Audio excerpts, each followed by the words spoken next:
السلام علیکم میرے عزیز دوستو، انفارمیشن ہب میں آپ کا سواگت ہے۔ آج ہم آپ کو بتائیں گے سکندر اعظم کی کہانی، کیوں وہ اتنا مشہور ہے اور کیوں آج تک دنیا اسے یاد رکھتی ہے۔ الیگزینڈر دی گریٹ، جسے سکندر اعظم کہا جاتا ہے، یونان کے ایک شہر پیلا میں پیدا ہوا۔ بچپن سے ہی گھڑ سواری اور تلوار بازی میں مہارت حاصل کر لی اور لوگوں میں مقبول ہونے لگا۔ کہا جاتا ہے کہ بچپن میں سکندر اور اس کا دوست ہیفائسٹس جنگ کے طور طریقے سیکھ رہے تھے اور سکندر اس سے ہار گیا تھا اور اس نے قسم کھائی تھی کہ وہ پھر کبھی نہیں ہارے گا، اور ہوا بھی ایسا، وہ پھر کبھی نہیں ہارا۔ سکندر کا استاد ارسطو تھا اور اس نے بچپن سے ہی اسے یونان سے باہر کی دنیا یعنی ایشیا کی طرف کا راستہ بتا دیا تھا۔ اب سکندر کے دل میں صرف ایک چاہ تھی، ایشیا پر قبضہ کرنا۔ وہ پوری دنیا تک اپنی سلطنت کو پھیلانا چاہتا تھا۔ اب وہ جوان ہونے لگا تھا اور اس کے باپ فلپ کی طاقت روز بروز بڑھتی جا رہی تھی۔ میسیڈونیا سلطنت روز بروز طاقتور ہوتی جا رہی تھی اور اب دوسری سلطنتوں کو اس سے خطرہ محسوس ہونے لگا تھا۔ سکندر کی عمر اس وقت 20 سال تھی جب اس کے باپ کو قتل کر دیا گیا۔ یہ اس کے لیے سخت دھچکا تھا کیونکہ وہ جان نہیں پا رہا تھا کہ اس کے باپ کو قتل کس نے کیا ہے۔ اس کا شک فارس کے بادشاہ ڈرائس پر تھا اور ساتھ ہی اپنی ماں پر، کیونکہ اس کی ماں اس کے باپ سے سخت نفرت کیا کرتی تھی اور وہ اس بات کی سچائی تک کبھی نہیں پہنچ پایا، اور یہی بات اسے ساری عمر اندر سے کھاتی رہی۔ اب اسے بدلہ لینا تھا اور فارس کے خلاف جنگ کی تیاری شروع کر دی تھی، لیکن اس سے پہلے اسے اپنے آس پاس کی سلطنتوں پر قبضہ کرنا تھا، اور ایک کے بعد ایک سلطنت پر سکندر کا قبضہ ہوتا گیا۔ اب وہ مشہور ہونے لگا تھا اور لوگ اسے زوس کا بیٹا کہنے لگے تھے، جو کہ یونانی 12 خداؤں میں سے ایک خدا ہے۔ اب وہ فارس پر حملہ کرنے کے لیے تیار تھا، لیکن یہ لڑائی پاگل پن سے زیادہ اور کچھ نہیں دکھائی دے رہی تھی، کیونکہ فارس کی فوجیں سکندر کے مقابلے میں 3 گنا زیادہ بڑی تھی۔ لیکن سکندر کا ماننا تھا کہ جنگ صرف تب تک چلے گی جب تک وہ فارس کے بادشاہ ڈرائس کو مار نہیں دیتا، اس لیے وہ فوج کو ڈرائس سے الگ کر کے سیدھا ڈرائس کی طرف بڑھے گا۔ وہ اسے مار دے گا اور جنگ ختم ہو جائے گی۔ حالانکہ اس کے جنرل اس بات میں متفق نہیں تھے اور انہوں نے مشورہ دیا کہ وہ واپس جا کے اپنی تعداد بڑھائے، اپنی فوج کی تعداد بڑھا کے واپس حملہ کرے، لیکن سکندر اپنی بات پہ اڑا رہا۔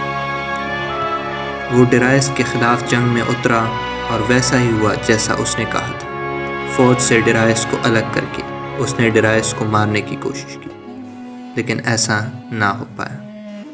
ڈرائس بھاگ نکلا، لیکن اس کے بھاگتے ہی اس کی فوج نے جنگ کرنا بند کر دیا تھا۔ سکندر اپنے سے 3 گنی بڑی فوج سے جیت چکا تھا،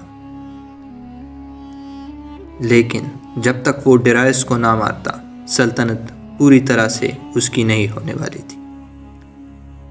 جنگ جیتنے کے بعد اب سکندر بیبیلون شہر میں داخل ہو گیا، جہاں پہ صرف سونا ہی سونا دکھائی دے رہا تھا۔ سکندر کے فوجی یہ سب دیکھ کر خوشی سے پاگل ہو گئے تھے۔ انہیں لگ رہا تھا کہ وہ اب اپنی ساری زندگی یہی گزاریں گے، لیکن انہیں معلوم نہیں تھا یہ صرف ان کی غلط فہمی تھی۔ ڈرائس کی لاش فارس سے کچھ دوری پر ملی، وہ پہلے ہی مار دیا گیا تھا۔ اب سلطنت پر پوری طرح سے سکندر کا قبضہ تھا، جیسا کہ سکندر کے فوجیوں نے سوچا تھا کہ وہ اب ساری زندگی بیبیلون میں گزاریں گے۔ ایسا نہیں ہوا۔ سکندر وہاں پہ نہیں رکا اور آگے بڑھتا گیا۔ اسے پورے ایشیا پر قبضہ کرنا تھا، اس لیے وہ وہاں پہ نہ رکا اور اپنے فوجوں کے ساتھ آگے بڑھتا گیا۔ ایک کے بعد ایک سلطنت پہ سکندر کا قبضہ ہوتا گیا، یہاں تک کہ وہ ہندوستان میں پہنچ گیا۔ ہندوستان میں اب حالات بدلنے لگے۔ ہندوستان میں جو قبیلے رہتے تھے ان کے لوگ بالکل جنگلی تھے اور ان کے لیے جنگ کوئی نئی چیز نہیں تھی۔ ان کے پاس لڑائی کے لیے ہاتھی بھی تھے، جو کہ سکندر کی فوج کے لیے بالکل نئی چیز تھی۔ اب سکندر جس جگہ پر بھی قبضہ کرتا وہ انہیں علاقے کے لوگوں کے سپرد کر دیتا۔ وہ اپنی فوج میں ہندوستانی فوجیوں کو شامل کرنے لگا تھا۔ اس نے شادی بھی وہی کی ایک لڑکی سے کی، جبکہ اس کے فوجی چاہتے تھے کہ وہ کسی یونانی لڑکی سے شادی کرے۔ اب اس کے فوجیوں کو لگنے لگا تھا کہ وہ ان سے دغا کر رہا ہے۔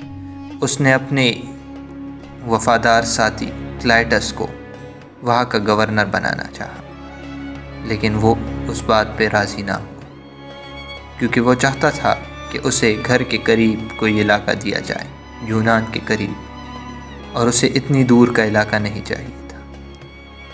فوجی سخت پریشان تھے کیونکہ وہ گھر سے دور بھی تھے اور 10 سال سے گھر واپس نہیں گئے تھے۔ 10 سال سے وہ لڑتے ہی جا رہے تھے اور انہی لڑائیوں میں بہت سو نے اپنی جانیں گنوائی۔ اب ہندوستان کی بیماریاں بھی انہیں مار رہی تھی کیونکہ ان کا بسیرا جنگلوں میں تھا۔ سکندر اور کلائٹس دونوں شراب کی نشے میں دھت تھے۔ دونوں لڑنے لگے۔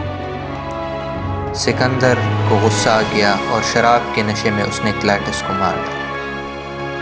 یہ وہی کلائٹس تھا جس نے فارس کی جنگ میں سکندر کی جان بچائی تھی، اور اس کے باپ نے اس سے کہا تھا کہ اگر میں نہ رہوں تو اس آدمی پر تم ہمیشہ بھروسہ کر سکتے۔